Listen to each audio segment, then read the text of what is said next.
sorry for the long wait, but it's finally here.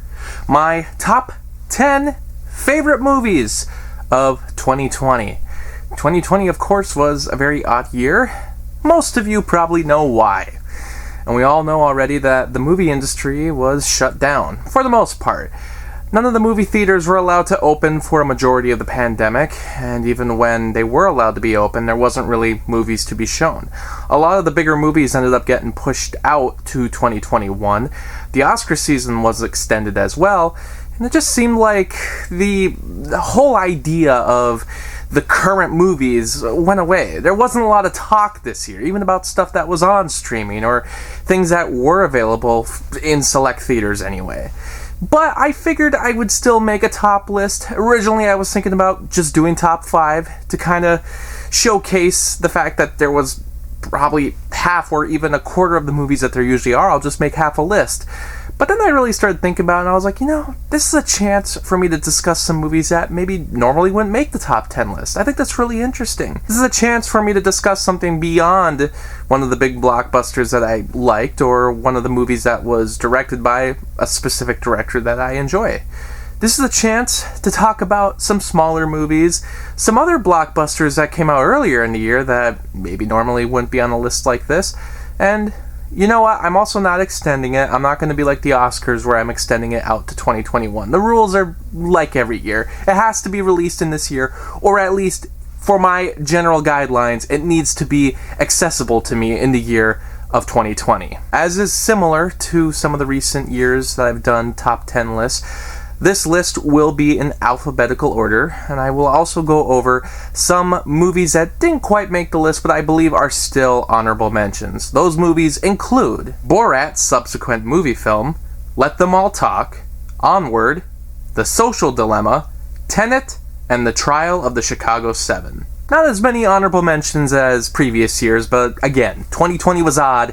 There wasn't a lot of opportunities to watch anything beyond Netflix and HBO Max, and last year, I believe I watched over 100 some. This year, I believe it was under 50, so it's a bit different. I wasn't really checking out the streaming services for newer films as much as I was checking out older films, which was a great chance to catch up on some classics that I've been meaning to watch for years and that any cinephile should see by now. Birds of Prey and the Fantabulous Emancipation of One Harley Quinn. Finally, Harley Quinn got her own film. I already did a review of this on my channel early in 2020. At the time I said it's pretty much a Deadpool ripoff, but a really good one at that. I was really happy to see Margot Robbie get the chance to take on the film on her own as the one and only Harley Quinn, and I think it did a fantastic job. I think the choreography and the cinematography of this film absolutely amazing. The editing style, like I said, very much like Deadpool and some other movies, but still in a way unique. I enjoyed this group of characters, save for maybe one of them that I didn't enjoy as much, but like I said, you can kind of go back to that review to see my full-length thoughts. Otherwise, DC has managed to bring us a wild mix of different styles, maybe even a little more wilder than what Marvel has done. This one is probably by far the most out there of all of them. I hope to see her again, get her own movie. Birds of Prey could possibly get a sequel as well, but for the meantime, it was certainly the best comic book movie of 2020. The second film on the list is Hamilton. This film was originally supposed to be released in 2021, but it's technically been finished probably for a while because I think the film was actually shot many years ago. It's actually just a recording of the original musical. So does that count as a movie? Well, I say yes. There is some cinematography style to this. There's actually a lot of good camera movements, and let's face it, it's a really good musical. I didn't know much about Hamilton, and honestly, I had waited to listen to the music because I didn't want the fun to be spoiled once I finally saw it at a theater locally if it ever traveled around. But it actually made it to Disney Plus after the pandemic, and I was impressed. I thought the cast did obviously an amazing job. It's kind of hard to talk about this play at this point when it seems like everybody has, and this movie being on Disney Plus was just finally a chance for people like us who don't have Broadway accessible to us and don't have the funds necessary to see something like Hamilton constantly being sold out if it's on the road. It was a chance for us to finally see it, enjoy it, and yes, it's very good. Strangely enough, it reminded me mostly of Schoolhouse Rock. It's the weirdest comparison I can make. I didn't really expect that. I actually enjoyed it. This could be something that could be shown in schools for educational purposes. And seeing that Disney Plus decided to bleep the F-bomb out of it, I guess it could just be shown in a classroom. I think that's the one mark against it. You shouldn't have bleeped it, Disney. Come on. Stick true to yourself. We need an F-bomb. The Invisible Man. Now, this is another movie I did a review of. I am a huge fan of the Universal Monsters Invisible Man series. I thought it was always the most interesting of all the different monsters from that time period, and I was glad to see them do another take on it. And once again, it's different from the previous ones. This one is actually not from the perspective of the Invisible Man himself, but it's actually from one of the people that he's tormenting, which is very interesting. It's very topical in this era, and I thought everybody did a fantastic job. Elizabeth Moss, who I don't have a lot of experience watching, this is like the first major movie I've seen her in, and I think she nails it. She nails that kind of personality of someone who's being chased, but no one believes her, and just that kind of anxiety, frustrated and stressful persona that she really captures. The villain is also fantastic. We don't get a lot of screen time with him, but he is extremely creepy. It's a very well-paced movie. It works as a scary movie, and also to me, it works as a movie that could bring back the Dark Universe. I know a lot of people laughed at that idea, but honestly, I just want to see the Universal Monsters team up again. In a lot of ways, the ending of this movie kind of makes it seem like it's still possible.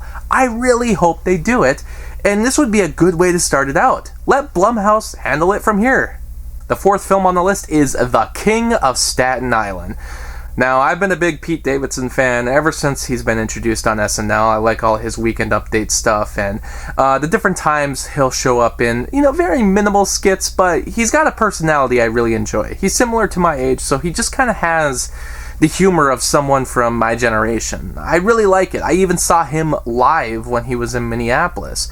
So for him to get an entire feature-length film somewhat based around his life, it was a good time. I was a little worried about Judd Apatow directing. I do enjoy his work, and I enjoy him as a producer, but his films that he directs often go a little long. In fact, the one I probably like the most is The 40-Year-Old Virgin, because it's the shortest of all of them.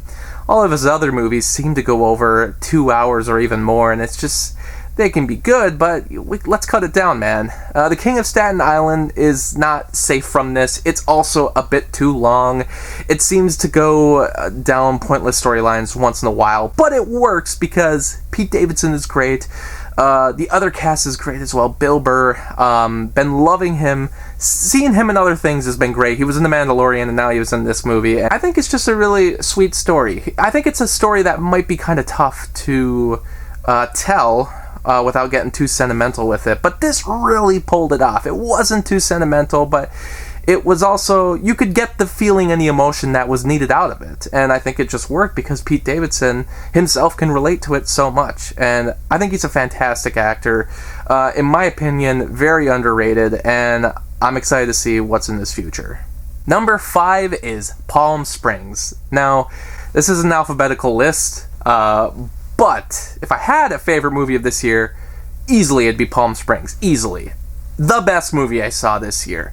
Andy Samberg, Hot Rod's my favorite movie of all time, so of course it's great to see him. But Kirsten Melody, I haven't seen her in many things actually since the How I Met Your Mother final season, strangely enough. But it was great chemistry between these two leads for a very wacky, somewhat sci-fi story.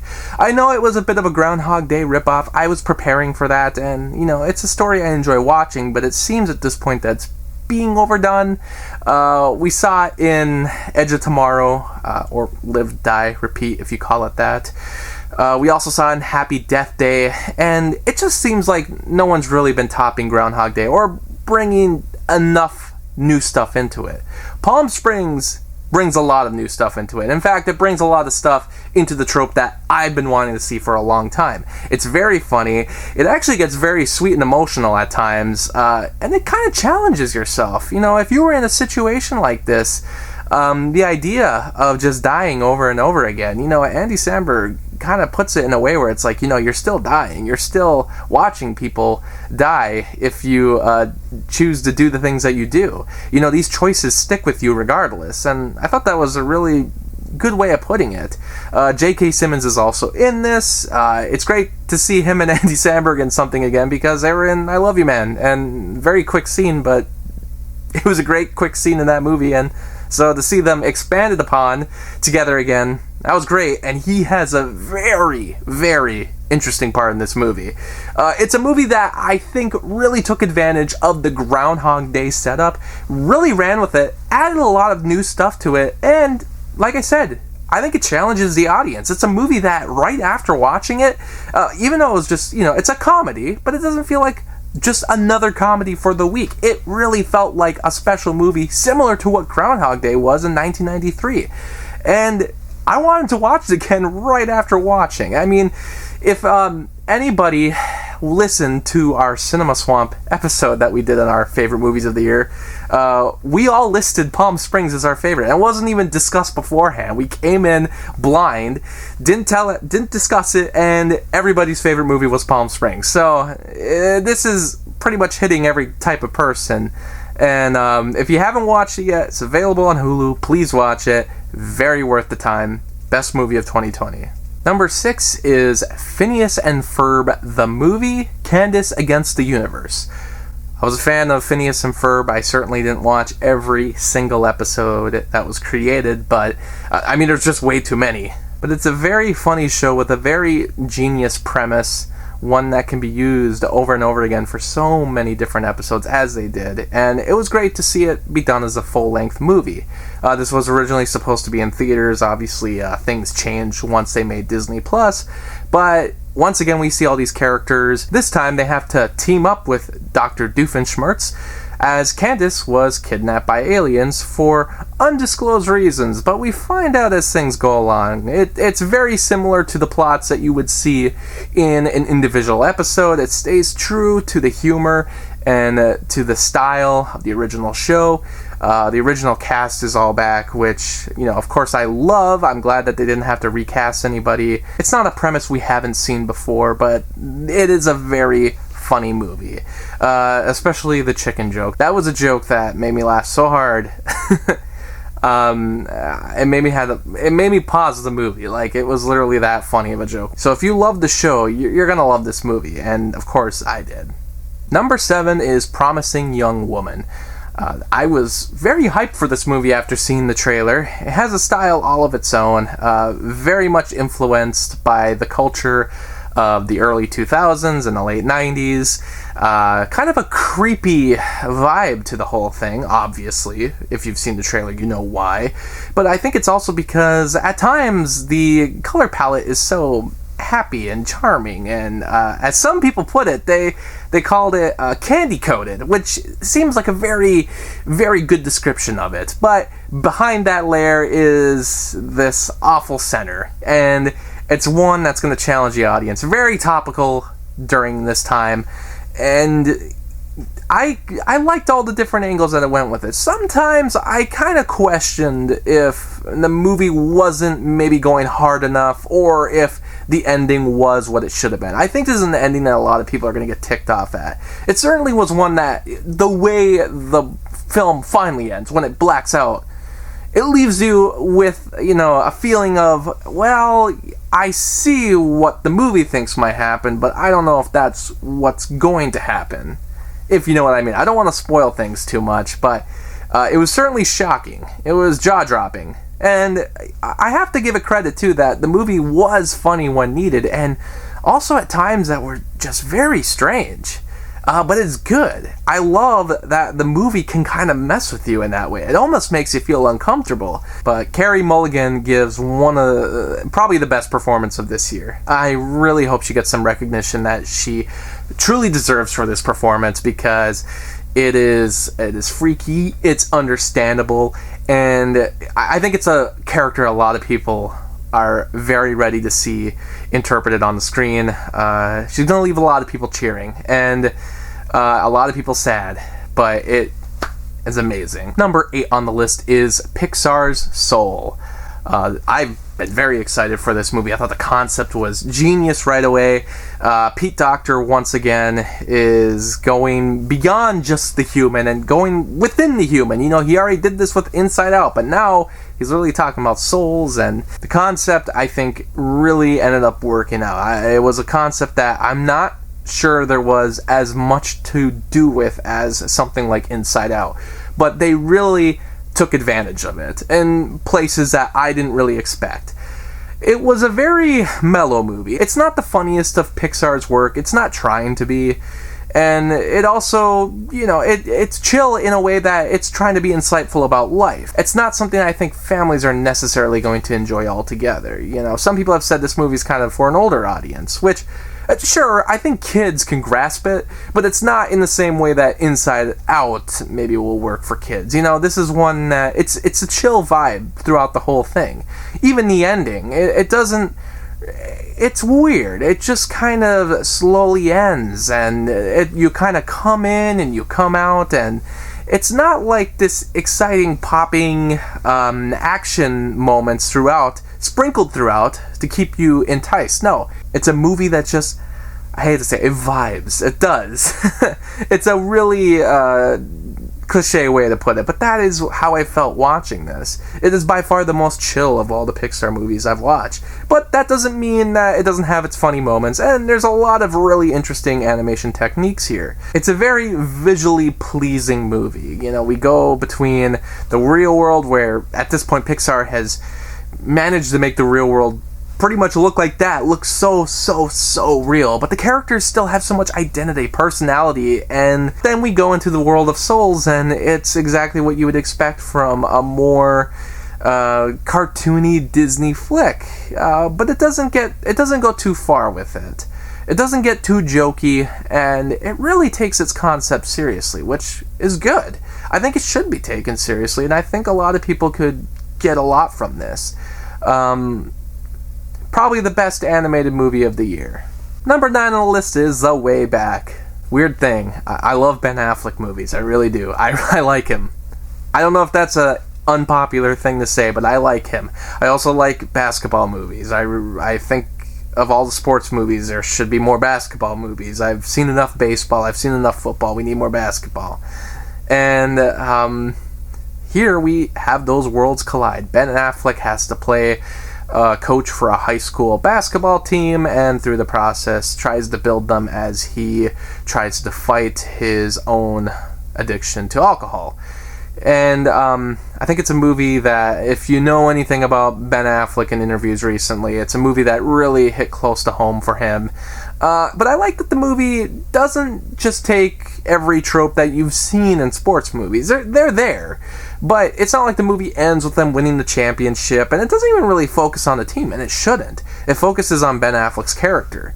You go on this journey with him, and when he messes up, you feel really bad. You really want to see this guy succeed, and the way things end, you're still in a good feeling, even though it doesn't go where every other sports movie goes. I mean, it's very loosely a basketball movie. I mean, I know I said, hey, it's a basketball movie, we need more, and I'm telling the truth. I would love to see more basketball movies, but even something like this works for me, even if it's not focusing on that too much.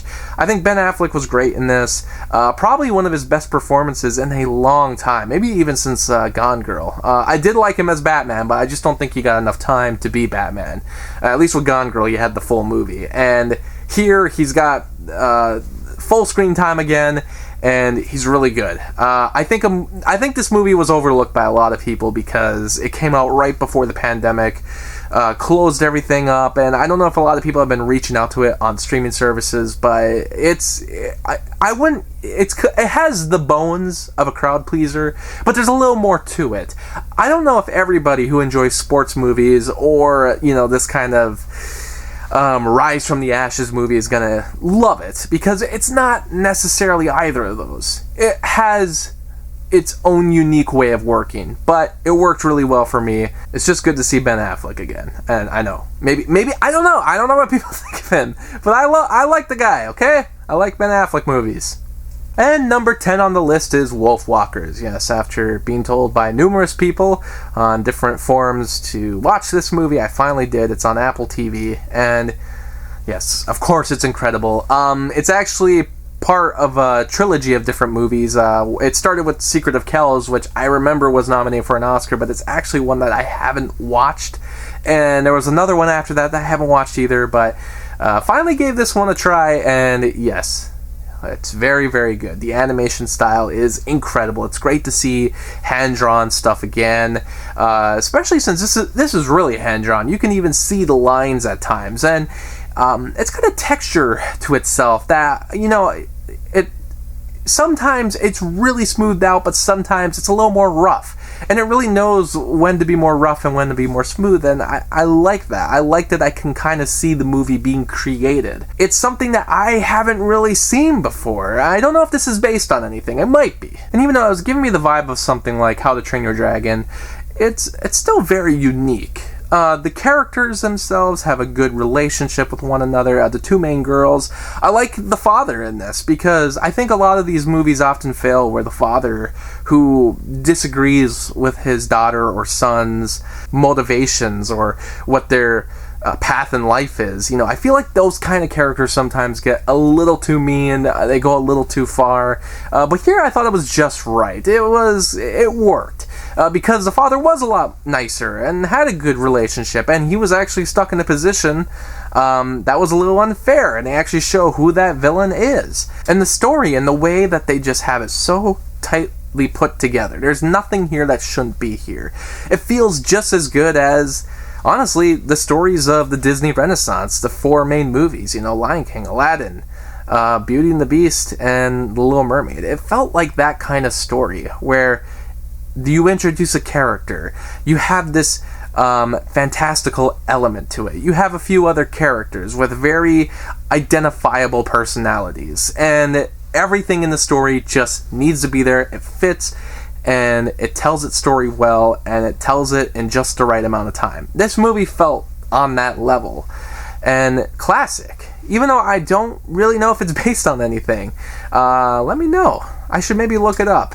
But it felt like something classic. I felt like I was watching something that people are going to come back to in the future and really discuss. Just some of the ways that it can feel so big and you can feel the atmosphere around you at times, but also there's some shots that are so flat it feels like you're looking at some old school Renaissance painting. It's a movie that it can perfectly slide into those different styles, and yet it never feels like anything's out of place. It doesn't feel like, oh, this is coming from one animator versus this other scene. No, it all connects so well. I don't know, maybe I like this one more than Soul. I guess I'll have to watch them back to back and figure that out. Right now, they're kind of a tie. I'm leaning towards Soul just because I thought it was a story that hit me in here a little more than Wolfwalkers, but also Wolfwalkers had a very tight story, so who knows? That was my favorite 10 movies of 2020. So where's 2021 going to take us? Are movies going to get pushed back again,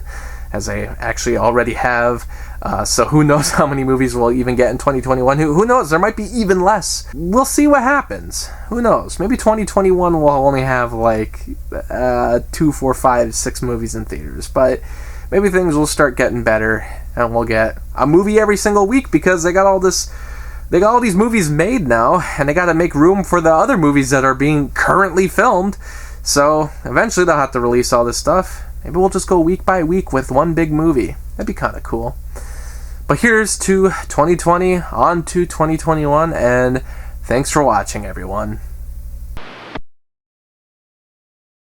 Thanks for watching the video, and special shout out to Anthony, Anna, Kirsten, Lucas, Ryan, and Robert for the support on Patreon. By joining my Patreon, you can get exclusive videos and blogs, and for only $7, you can request your own movie review. I hope you stick around, cinephile, and have a happy, productive day.